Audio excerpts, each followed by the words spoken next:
நவகிரக ஒன்று கூடி என்னடா மாயம், என்ன சோதனை, உலகமே இருள் வந்து போச்சு. அப்படி என்று அனைவரும் ஒன்று கூர்ந்து நாராயண விளங்கக்கூடிய மச்சான் அவரிடத்தில் சென்று முறையிட்டார்கள். முறையிட்ட உடனே ஞானத்தால் இருந்தார். எதனாக விளங்கக்கூடிய மச்சான் நித்திரையில இருக்கிறார். கல்லான வச்சுக்கலாம் நித்திரையில போயிட்டாரு. உலகம் இருள் சுந்து போச்சு. யாரா எழுப்பத்து ஈசன, இது யாரு எழுப்பினாலும் இப்ப யாரும் ஆள் இருக்கிறானா கிடையாது.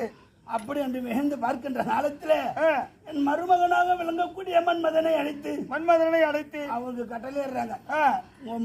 உங்க மாமனார் நீ தான் எழுத முடியும், நீ உன்னால மட்டும்தான் முடியும். அசோகம் முல்லை முள் நிலம் அத்திப்பை இப்படி சொல்லக்கூடிய அள்ளி, பகலிலே மலரக்கூடிய மலரு அள்ளி, தாமரை இரவிலே மலரக்கூடியது அள்ளி. அள்ளி மலரோடு சேர்ந்த 6 வித புஷ்பப்பானத்தோடு என்னை எழுப்பலான்னு வர முடியுமாடா? முடியாதுங்க. ஏது மருகனாக விளங்கக்கூடிய மன்மதானவன் நம்மளே நெத்திரியை எழுப்ப வருகிறான்.